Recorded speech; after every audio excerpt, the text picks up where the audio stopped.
Am I the a-hole for choosing to live in a city which will make it nearly impossible for my ex to see his child? I, 28 female, got divorced from my ex-husband John, 38 male, of 6 years in June this year. In 2019, I was diagnosed with PCOS and after multiple treatments and many complications, was told that I probably wouldn't be able to have a child naturally.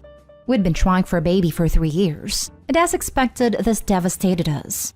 Our marriage suffered because while I eventually made my peace with the situation, John couldn't seem to get past it. I suggested fostering and adoption, but his heart wasn't in it anymore. After months of hostility, zero intimacy, and withdrawn affection, he asked for couples therapy. He responded that he'd rather have a divorce. He said he'd been checked out for a while and there was no point dragging things out. I was heartbroken, and it didn't help that I was stuck living with him throughout the lockdown. I eventually accepted the end of our marriage, and as we went through the divorce process, I prepared for the move back to my hometown across the country. Shortly before I moved out, we slept together. I know. It was an impulsive mistake, fueled by alcohol and loneliness, and he made sure I knew it meant nothing. Anyway, I eventually moved back and it's been wonderful. I'd forgotten how much I love being near my family and friends. I was slowly adjusting to single life when I found out that I am pregnant. Yep, I know, right? What are the chances? I told John about the pregnancy and he was over the moon. But for some reason, he assumed that I would be moving back to live with him. When I told him that I have no intention of moving back, but rather raising our child in my hometown, he lost his mind and accused me of trying to keep our child from him out of spite.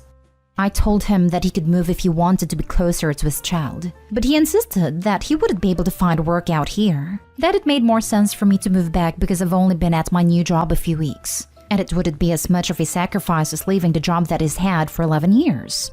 He offered to pay for the move, a new apartment, etc., but I turned it down and explained that if I stay, I'll be able to keep working because my family's here to support me. And that mom and sisters have already been such a big help with finding a place to stay, preparing for baby, seasoned mom advice, moral and emotional support, and so I feel more confident having them around.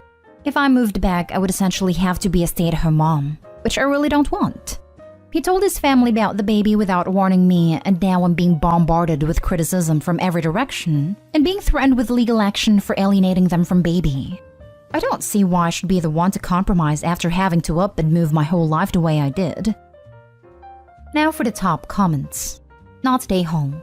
John is only interested in you as a broodmare. Get a lawyer and get a custody agreement in writing and get child support. Do not do anything that would make you dependent on John. Yeah, the scariest part of the offer is that he wants Opie to be dependent on him. That just flat out isn't safe for Opie given how he's behaved, and his complete disinterest in Opie's well-being. And if it's not in her best interest, then it's not in the kid's either.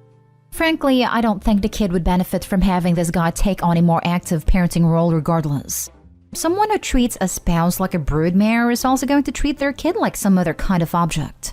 A trophy, a cudgel against Opie, nothing good.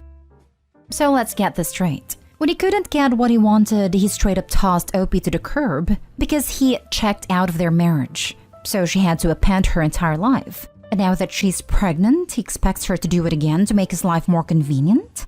Opie, do what's best for you and your baby, which should include getting a lawyer to sort out custody and child support as someone else mentioned. Also, congrats. NTA, NTA, NTA. Oh my word, the unmitigated gall of this guy is insane. Tell him to find a different surrogate and to leave you alone. He tossed you aside when you didn't get pregnant and now wants you to sacrifice everything to be his new nanny to your own child. Of course, his family's behaving like this. They're the ones that helped create that monster. I'm just so glad you were back home with your loving and supporting family just in time. Congratulations on your baby and happy holidays with true family. If his family is getting aggressive with you, block them. He ended a relationship. Sounds like he honestly doesn't even want a relationship. Just a baby. Red flag for that. You moved, you started a new life. You can move or not. He made the choice to not be in a relationship with you. He can be the one to move. Next story is titled, Am I the a-hole for calling my brother-in-law out for his weaponized incompetence and calling him pathetic at dinner? I, female 24, have a sister, female 32, who has a husband, male 38, who is the poster child of weaponized incompetence. They have 4 kids, Female 10, male 8, male 5, female 3, and she's pregnant.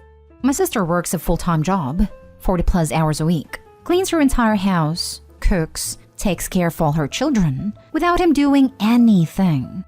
It is seriously mind-blowing that she wakes up like 4 a.m., cooks breakfast, does chores, gets all of her kids ready for school, takes them all to school and daycare, and all he does is stay home and work. And when his kids get home, after my sister picks them up of course, he will play with them for a little and play video games until he falls asleep.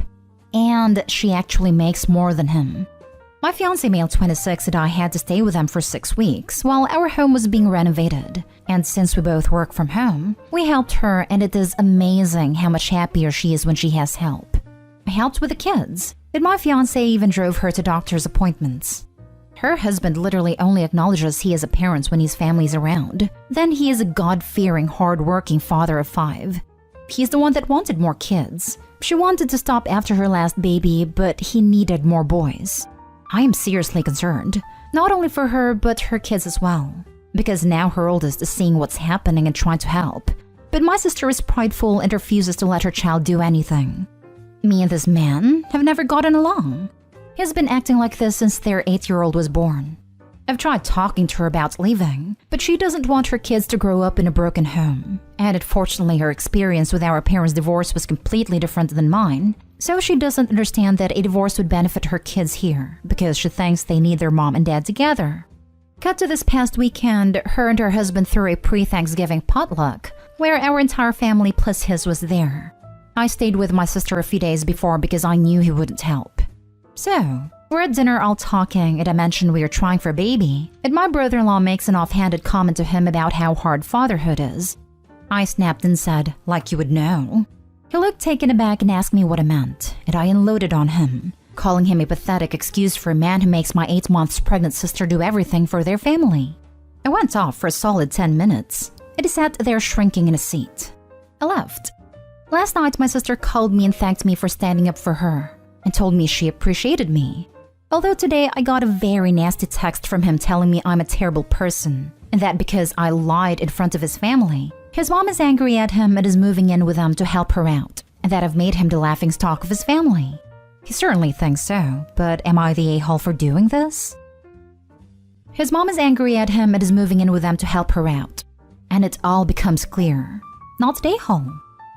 Behind every incompetent man is a mother who did everything for him. Lol. Someone is just pissy because he is being forced to put on his big boy undies. While your timing was not the greatest, he needed to hear it. Besides, isn't Thanksgiving the time of year we all have big blowouts with a crazy family member? Not only did you speak the truth to a guy with learned helplessness, you also seem to have gotten some positive help for your sister. Seriously, if he's that bad, he deserves to be a laughingstock.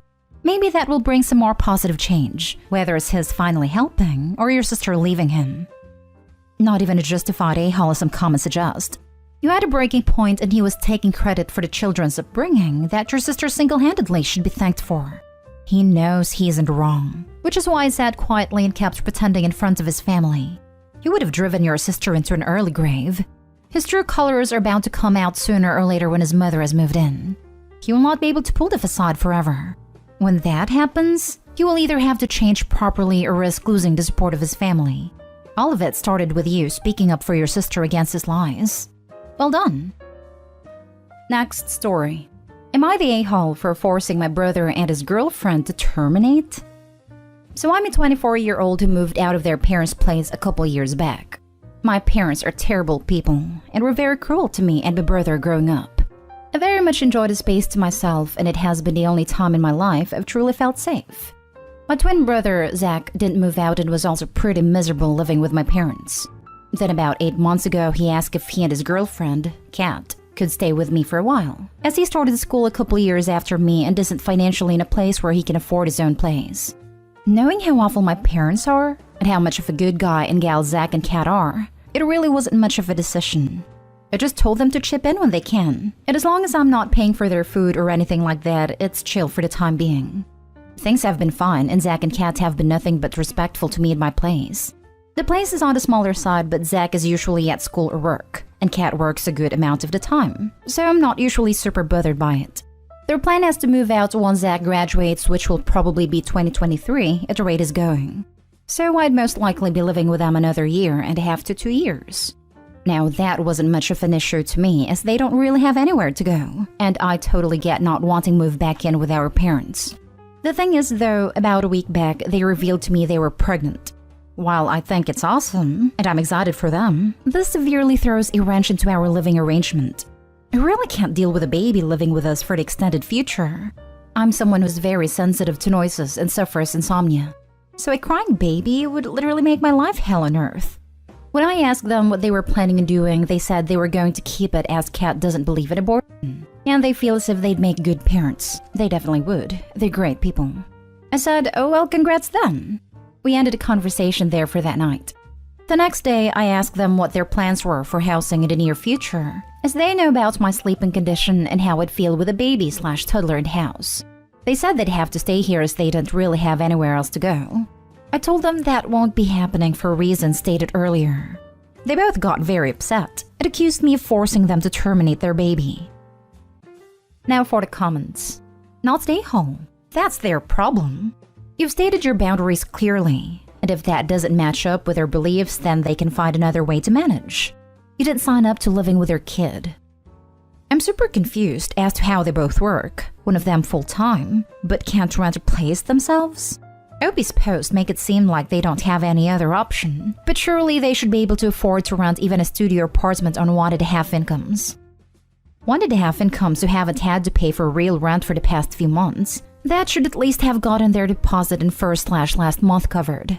If it's so dire that they're not even covering their should-be expenses, full rent, utilities, food, wear and tear and stuff, they're not in a place to have a kid. You aren't forcing them to do anything. They can have their baby. They just can't do it while living with you. If their family planning is based on being able to live with you rent-free for the foreseeable future, then they can't afford to have a baby. You agreed to house them rent-free for over 2 years, which was incredibly generous, but this is a boundary for you, and they need to accept that and stop blaming you for their financial situation. Living with a baby is a lot, especially if the baby isn't yours. You have done nothing wrong here. They just can't do it while living with you. For free. You did not force them to copulate. You did not force them to not use birth control. You're not forcing them to have a termination. This is 100% the result of their actions and decisions, and it's on them to deal with the consequences. If they need housing suitable for a pregnant woman and later a baby, that's what they need, and it's not a thing you offered or even can offer to them. If Zach wants to be a dad, he needs to earn enough money to be a dad to support his partner and child. If Kat wants to be a mom, she needs someone who'll provide shelter and food and everything else she and the baby will need, at the very least for however long she'll be off work having and raising the baby. Now for the last story. Am I the a-hole for telling my wife she should be thankful my daughter only called the cops and didn't press charges on her? I've been with my wife for 4 years. I have a 20-year-old daughter and she and my wife were never able to form a strong bond, and one of the reasons for that is distance. My wife did try to get close to my daughter in the past, but my daughter claimed she was just attempting to control her, rather than have a respectful relationship with her. They had past issues, but now get along a bit.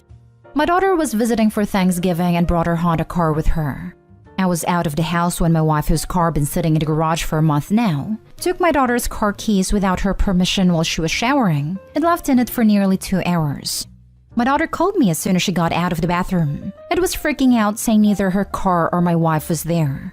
I tried to calm her down as I tried to get a hold of my wife, but she did not respond. We at this point figured my wife took the car, but did not know where she was or when she was coming back. My daughter searched my wife's closet, then called the cops and reported her car taken. She called back to tell me my wife's closet was half empty, and cops were called. I got off work and went home immediately, and on the way home my wife called crying because she just picked up by the cops at Walmart and was brought into the station. I went over there and met my daughter there. We discussed what happened, and it turned out my wife took the car to go do some shopping and left my daughter a note in the kitchen to let her know since she doesn't have her number, and took clothes from her closet she packed earlier in the morning for church donations. But my daughter thought she ran away and told the cops that this woman, my wife, ran away with her car. My daughter got her car back, and my wife was let go after filling out a form. I took her home, and that is where she had a fight with my daughter. calling her crazy for calling the cops on her and few other things I can't remember. But I told my wife what she did was unacceptable, and she should be grateful my daughter only called the cops in a moment of panic and did not press charges after what she did. My wife was shocked and started crying, saying she couldn't believe I sided with my daughter after she humiliated her and caused her panic and to be involved with the cops like that. I stated that she should have not touched that key in the first place, and she defended herself, saying she was getting things done and buying stuff we needed for the house, but we made her out to be the bad guy. She left her sister's place saying she had enough of my daughter's disgraceful and vindictive attitude towards her, and said she'll stay there indefinitely or until I get my priorities straight. Because after what happened, she's no longer sure if she is my wife or whether she was treated as such. Edit. My wife's car isn't working and has been in the garage for a while now. That is why she took my daughter's car. Not today home. Gotta be honest, my first thought is your wife might have tried to arrange a situation for you to get mad at your daughter and make her stay away even more. Now she's just upset it backfired. Did you actually find a note in the kitchen? Seems pretty much like that. She didn't ask for permission before using the car, did not call or send a text because she doesn't have her number, which explains how close they are and why she shouldn't be taking someone's car whom she doesn't even have a contact info of, and then leaving a note in the kitchen. Could have attended her husband's call or sent him a text that she was taking the car. Looks like she got herself into the trap that she set. Not having stepdaughter's number also shows how little she cares about the father/daughter relationship. What if something happened to dad? How could she contact daughter? What if she wanted to plan a birthday thing for husband? Like, how do you not want the number of your spouse's children just in case?